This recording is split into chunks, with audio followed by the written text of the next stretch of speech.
All right, today's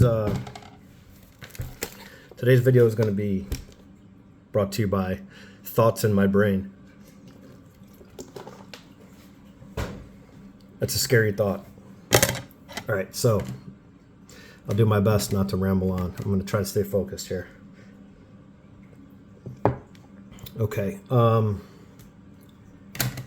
don't know what I'm going to put as the title, and I don't think it matters, but I've been mentioning SGC quite a bit in some comments, just videos that I've seen over the last month or so. Never get a response from Peter. You know, everyone loves that guy, and oh, he replies to everybody. The customer service is so great. That's great. That's good. That's good. That's how it should be, right? It's like if we could take our favorite parts about each company and piece them together and create a new company for grading, I think it would be the best grading company out there. But that's not reality. So, this is now up for sale. Nice PSA 4. But this here is irrelevant what the grade is because I think this is a nicer card. So, as you guys know, big into the set building. So we're going to bust this one out of here and talk about it. So, snap a corner, flathead. Once you're in in a few seconds. Okay. Now that that's done,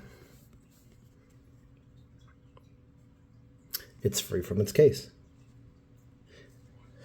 And this is going to go right into my binder. I was going to just send this card off and then get it graded with PSA to match the other slabs that I have in my binder that has the binder pages that hold 4 PSA slabs. And I also have the ones that hold SGC as well. So I could have easily just popped another binder page in there that holds the sleeves or the cases for SGC. Pop that in there and been happy with this very, very, very old grade. But as you can see, I don't care if this comes back as a 4 or 3, whatever it is, it's just a better looking card. It's not by much. A little bit more chipping on this one at the bottom where the red is. This one just has the little corner wear. But the centering is a little thin here. But it's still, these are still both great copies, you know. Very nice 4 and a very nice, what was a 5. So I thought to myself, like I've been preaching a long time, I've been holding off on spending money on plastic. And here's the reason being. If I die tomorrow, so what? I won't have to deal with these cards. I won't have to deal with anything. And whoever they go to, they go to. I have no control over it. You're dead. You have no control over it. So to put things into perspective, why do I need to spend the money on this? Little mark under there, it's bothered me underneath his nose. Why do I have to spend money to get this graded again? To put it back in my case or back in my binder or back in a box, whatever you're doing with your cards. Now, if that's what you want to do, that's fine. I'm not knocking what people do. You can do whatever you want with your money. This isn't one of those videos I'm the biggest, you know, I don't know what you call it, proponent, advocator, whatever. I don't know what the word is. I'm not that smart, but I'll have your back. I see what you're saying when people say, well, I just want to grade them. It's just for my PC. That's great. I mean, however you want to display, I've got another row up here with PC cards and cards for sale and stuff that's slabbed up and stuff that's raw. Put it in a case. Whatever, however you want to do your collection, that's fine. What I'm doing this for is that if I'm going to grade 10 cards at 20 bucks a pop, I'd rather take that 200 and just acquire more cards. So that was my thought behind this, and that'll lead into my next point with, you know, Peter and SGC and kind of what those guys are doing. So I'm going to offer this to my brother-in-law. I send it over to him. If he doesn't take it, it'll just go up for trade or go up for sale.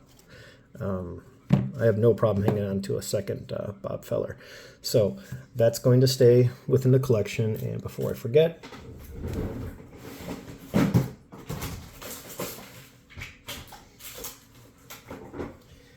before it gets damaged. And before I take it to the other room where my binders are at, I'm going to put that in a loader. So I guess to my next point would be, I'm not big on, I don't understand the whole thing with marketing. I'm not an expert, but I have the common sense and a couple good thoughts. What I'm thinking is, and this is what I've said many times, I've had this stack sitting here, okay? There's a handful of cards. So here's one from my Indians, PC. Here's a nice Schmidt in an 8. Here's a nice O-Peachy. Very, very tough to get these centered up. It's got a little bit of a shift on this one, but otherwise it's really, really nice. It's a 7. Here is a 10. And this was, I think, 96 to 100 was the grading scale a long time ago to get the 10. So this is very, very, very old slab. Nice Jeter in a 10. I've had a couple copies of these. This is a 7.5. This is really nice Clemente. But I decided to keep that one. Here is a Banks in the gray back and a 6. And here's just a couple more in the old slabs. So as you can see, they're old and they're ugly. And here, this one's even older than this. So I mean, you look at the difference in these two alone. So my thought process was, okay, 1, 2, 3, 4, 5, 6, 7, and then this oversized. So 7 cards in the oversized.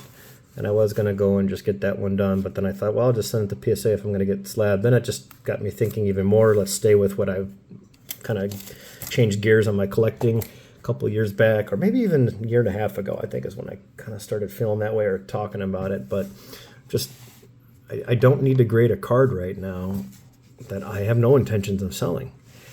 And it's okay to acquire a bunch of cards that you like that are graded. I do it all the time. I mean, I've showed off reveal videos and pickups and things like that. You know, these are some that I just recently got from my collection, from an auction. And could I buy those ungraded? Sure, but you know, I bought them graded. It's just nothing wrong with doing either or. So here's my thought. Why wouldn't SGC want to get all these into Tuxedos and get them back out into the market? More exposure, more SGC cases. That's the only way SGC is going to make a move. They're not going to make a move on a company that's grading 1 million cards a month versus a company that grades 80 to 125,000 a month. For argument's sake, I don't care what the numbers are. Let's call it 1 million. Let's call it 100,000. If someone's doing 9, 10x what you're doing a month, and you've had, and I bring this up a lot, I just think it's the outlier for why people talk about SGC and they compare them to PSA. I'll grade with anybody. It doesn't matter to me. I'll buy cards graded with 3 or 4 different companies, and that's pretty much my cutoff.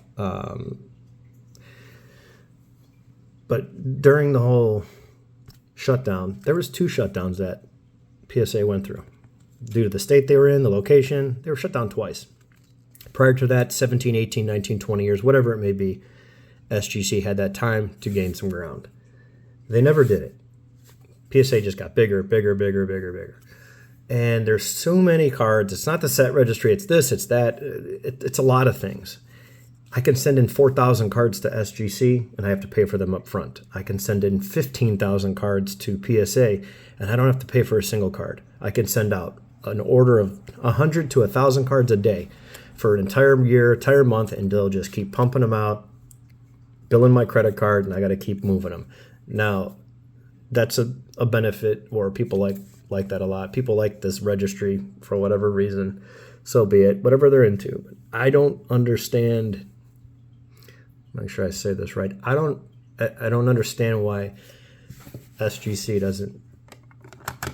Well, Peter, if you're listening, I'll tag you in this video. Offer collectors a better price on slabs. You don't have to do much. You're missing a whole entire process. Why it's almost the same price, if not at one point it was as the same price. I don't know what it is today, but it takes nothing to snap these out. Absolutely nothing. You have your number here, it has a barcode, so I'm assuming you could probably scan that, reprint a label with the new label, and then get it off to grading, or get it off to the spot where you do that. What's that? Sonic welding or whatever, the machine that puts the plastic together. There shouldn't be a lot of handling time. Could you open up a whole other division for that? That's what I suggest you do. I suggest if SGC wants to really take a jump, they need to get this product. It's the cheapest way from a marketing standpoint that I feel that you can charge a customer, still make money, okay? You can charge a customer and create a department just to do this. Now, they may already have that. I'm maybe, spinning my wheels here, but it just seems like this is the easiest way. So if I was going to a show, and let's just hypothetically say I'm one customer, I have 10 cards here. And I may have 20 or 30 or 50 or 100 that I may get more done if they're even cheaper. But these are the ones I've been pondering because these are part of my Indians PC, and then these go to my complete sets. So I just wanted to get them uniform. That's it. And out of these 1, 2, 3 different types of holders, why would you not offer something to collectors that do buy and sell or collect, whatever the position is? The more eyes on your item and your product, the better. Isn't that what marketing is? Isn't that what branding is? Isn't that what brand recognition is? Getting your name out there, getting the exposure. I just think this is the easiest and cheapest way. There are probably millions of cards in these old holders that you could dedicate. I mean, they know exactly how many cards are out there to the T. They know exactly how many are out. Obviously, some have been snapped out, but they know exactly how many they graded in these old labels, and then they know how many they've graded in this label. So, different color green, different font. I don't know about these numbers and what they represent. Different barcodes. You can see this could have been older. This could have been newer. I don't know. Whatever. There's one with some white on here. Here's a different one here. This one has the SGC in the middle. This one has the SGC in the middle. This has it off to the left like these 3. So I'm assuming these are somewhat, yeah, there's 1, 2, 3. Looks like there's 3. Yeah, there's 3 different ones right here alone. Generations of labels. Why would you not offer a better price? And that would be my, I don't know if that's grassroots. I don't know what that would be called. Like, what do you call that? Just to, because a lot of people, oh, well, that's an older slab. I don't want that. I like the Tuxedo. Well, if that's everything's Tuxedo this, Tuxedo that, it's stickers on the box. It's all over the packaging. It's your branding. It's what you're doing. So why would you not want to offer something better to us collectors or even flippers or card dealers, whatever the name is for whatever you're trying to do? Offer something cheaper to get your cards out in the market, on eBay, on MySlabs, on all the auction sites, out into collections, out into trade groups, out into wherever. I just have a hard time with the prices that, they charge for, you don't have to enter the card. You don't have to grade it again. You don't have to do much, right? You just have to snap it out and send it in. If I was doing a PSA run, I wouldn't do anything. I would just crack this out. I don't care what the grade is. It's for my PC. I'm not trying to get a 4.5 or a 5 or a better grade. I mean, does that look like a 4 to you? I don't know. You tell me. I guess it does. I don't care what this is. So here, these are perfect examples where it's like, well, I have all my other T206s in PSA, so why don't I just snap this out and send it in? And I don't care if it comes back authentic 2, 3, or a 4, or even get lucky and get a 4.5 or a 5. It doesn't matter. But this would be one that you would lose. But you can retain all these cards and charge you could charge a fee that's, you could charge a fee that's a lot better than what they're charging. And it's a win-win for everybody because to me, this is the best play for them to gain some ground on PSA. So that's my long-winded story. my suggestions. I'm not very good at, I do everything on the fly. I don't take notes. I don't write anything down. I just speak what's on my mind and let it rip from there. And I don't know. Let me know your thoughts. Let me know what you guys think. If that's something that SGC should do, is that something that makes a lot of sense? To me, it just makes too much sense why they wouldn't offer something like this to collectors to get their stuff. And even if things were slow, it's just another avenue to bring in some revenue, I mean, if they're grading less cards and the market, takes a little bit of a dive, or things start to slow down around the holidays, or, February comes around, March, April, it's slow, then it starts to pick up. But if you have some down months, wouldn't that be great for a business to just bring back in cards that you're going to retain in your slabs? They're not going to be cracked out and sent to PSA. You just have a great opportunity, I think, to build on what they're building right now. I guess that would be the easiest way to say it. So Feller's going to stay here. Feller's available in the PSA slab. These, I don't know what I'm going to do. They may just get snapped out and go right into a binder. I mean, my 61 set, I've got the probably nicer than the 7.5.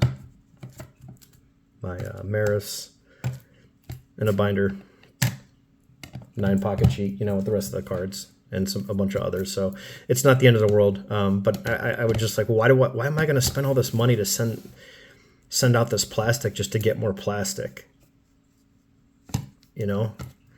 I mean, this is the only card I'm going to move. These cards are all for my PC and my sets, so I have no intentions of selling these. So again, this goes back to my earlier point with the Fellers. Why do I need to do that right now? I don't. This would be the only one that I'm would send out and say, okay, but this is going to go right back into the market. This in a case may not move. It's not going to, it may not move at my price. It may move at someone else's price. I may not want to sell it, but if this is a new Tuxedo, fresh case with a fresh, perfect fit sleeve over it, sitting in a case at a show.